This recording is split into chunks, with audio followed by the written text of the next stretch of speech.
میرے عزیز دوستو، امام حسین رضی اللہ عنہ نے جو شہادت دی ہے، وہ شہادت کو سمجھنا ہے، واقعات کربلا کا پیغام عام کرنا ہے۔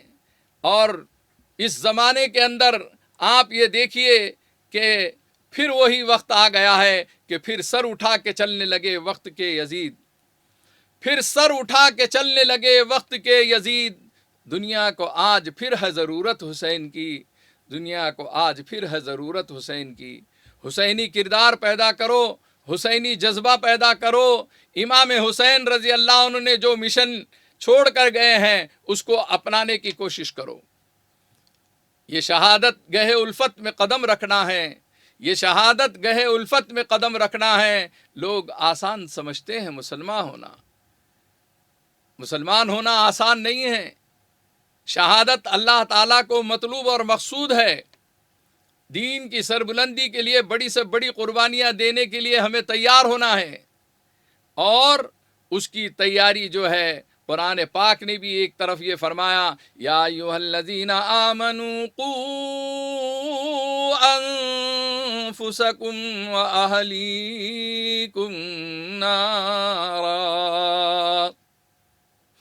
یا ایھا الذین آمنوا قوا انفسکم واہلیکم نارا۔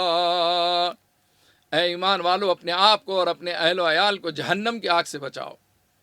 آج اپنی اولاد کی تربیت، اپنے خاندان کی تربیت، اپنی فیملی کی تربیت اس انداز میں کرو کہ اللہ راضی ہو جائے۔ موجودہ حالات میں باطل جو ہے سوکھی دھمکیاں دے رہا ہے، باطل حق پر غالب آنے کی کوشش کر رہا ہے، اور ہر دور میں حق اور باطل کا معرکہ رہا ہے۔ اللہ تعالیٰ نے حق کو سربلندی عطا کی ہے، حق کی فتح حاصل ہوئی ہے، اور باطل کو ہمیشہ شکست ہوئی ہے۔ تھوڑا صبر کرنے کی ضرورت ہے، تھوڑا پلاننگ کی ضرورت ہے، تھوڑا سا وہ ہمت اور وہ جذبہ پیدا کرنے کی ضرورت ہے جو امام حسین رضی اللہ عنہ نے پیش کیا تھا۔ دنیا کے سامنے انہوں نے جس جذبے کو پیش کیا تھا، انہوں نے ثابت کر دیا تھا کہ اسلام سے اگر تمہیں محبت ہے، مسلمانوں سے تمہیں اگر محبت ہے، شریعت سے تمہیں محبت ہے، تو تمہیں اس انداز میں دنیا کے سامنے ایک پیغام کو دینا ہوگا کہ سب سے بڑے اسلام کے عاشق اگر کوئی ہے تو وہ آپ ہے۔ میرے عزیز دوستو، اس وقت باطل جس انداز سے آ رہا ہے، یہودیت، نصرانیت جس طریقے سے ہمارے گھرانوں کے اندر داخل ہو رہی ہے، رسم و رواجات کے ذریعے سے، خرافات اور بدعات کے ذریعے سے ہمارے دین اور شریعت کی دھجیاں اڑائی جا رہی ہے۔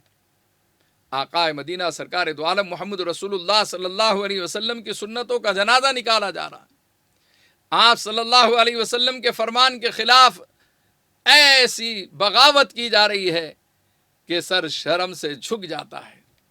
میرے عزیز دوستو، اس زمانے میں امام حسین رضی اللہ عنہ کی مخالفت کرنے والا اگر یزید تھا، تو آج یزید کی اولاد اس دنیا کے اندر آج بھی موجود ہے، وہ شیطان کی اولاد آج بھی موجود ہے، قاتلان حسین کی نسل آج بھی موجود ہے۔ ہر اچھے لوگوں کو بدنام کرنے والے، دینداروں کو بدنام کرنے والے، ایمان والوں کو بدنام کرنے والے، ایمان والوں کو ذلیل کرنے والے اس دنیا کے اندر جو پائے جاتے ہیں وہ یزید کی اولاد ہے، وہ شیطان کی اولاد ہے، وہ قاتلان حسین کی نسل سے ہے۔ وہ یاد رکھو، اگر تم اپنے اندر شریعت، دین اور ایمان رکھتے ہو تو مخالفتوں کا ماحول چھوڑ دو۔ وہاں یزید نے نواسہ رسول کو شہید کیا، وہاں یزید نے نواسہ رسول اور پورے گھرانے کو ذلیل اور رسوا کرنے کا پلان بنایا۔ آج بھی جو ہے علماء اکرام کے خلاف میں، اماموں کے خلاف میں، دینداروں کے خلاف میں، داعیوں کے خلاف میں آج بھی ویسے ہی پلان بنائے جاتے ہیں اور ذلیل اور رسوا کرنے کی پوری کوشش کی جاتی ہے۔ کیا ہوا پچھلے دنوں آپ نے دیکھا، ہمارے اس ملک کے اندر ایک دعوت و تبلیغ کا کام تھا، گلی گلی کوچوں میں جا کر مساجد میں لانے کی کوشش کرنے کی محنت کرنے والے، گشت کر کے جو ہے مسلمانوں کو مسجد تک کے پہنچانے والی محنت، اور دیہاتوں میں جا کر مسلمانوں کو دین اور شریعت بتلانے والی محنت، اس کو اس قدر بدنام کیا گیا. یہ یہاں کے گودی میڈیا نے، دلال میڈیا نے جس طریقے سے بدنام کیا کہ کرونا اگر کسی سے یعنی جو ہے پھیل رہا ہے تو وہ تبلیغی جماعت سے پھیل رہا ہے.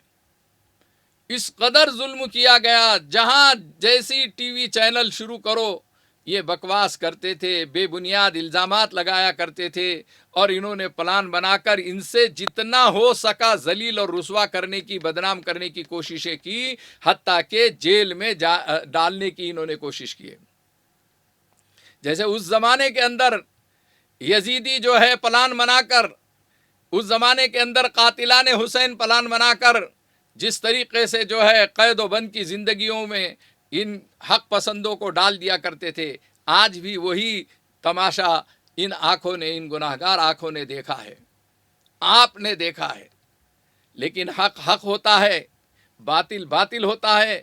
اللہ تعالیٰ نے حق کی سربلندی ایسی کی ہے کہ سپریم کورٹ میں، ہائی کورٹ میں، جہاں جہاں پر بھی انہوں نے ان دعوت و تبلیغ کے کام کرنے والوں کے خلاف میں جتنے کیسز کیے تھے، سارے کے سارے کیسز میں یہ باطل جو ہے شکست کھا رہے ہیں. ان کی ہار ہو رہی ہے، ان کے منہ پر تماچا لگا رہی ہے کورٹ. کورٹ کہہ رہی ہے کہ تم نے بے بنیاد الزامات کی وجہ سے انہیں بدنام کیا ہے. اسی پر صبر نہیں کرنا ہے اور اسی پر خوشی نہیں منانا ہے، بلکہ اگر آپ کو حمیت ہے، غیرت ہے، اس دین سے لگاؤ، اس شریعت سے لگاؤ ہے، تو اس دین کے خاطر، اس شریعت کے خاطر آپ کو ان اینکروں کے خلاف میں جو ہے قدم اٹھانا ہے. ان اینکروں کے خلاف میں آپ کو قانونی کارروائی کرنا ہے، انہیں سبق سکھانا ہے. جس طریقے سے سوشل میڈیا کے اندر کورونا کے بہانے، کورونا کی آڑ میں دعوت و تبلیغ کی محنت کو بدنام کیا گیا، اس کا سبق جو ہے آپ کو سکھانا ہے. ہند میں انوکھا مرکز تحفظ دین، یہ دین کا ترجمہ ہے مرکز تحفظ دین.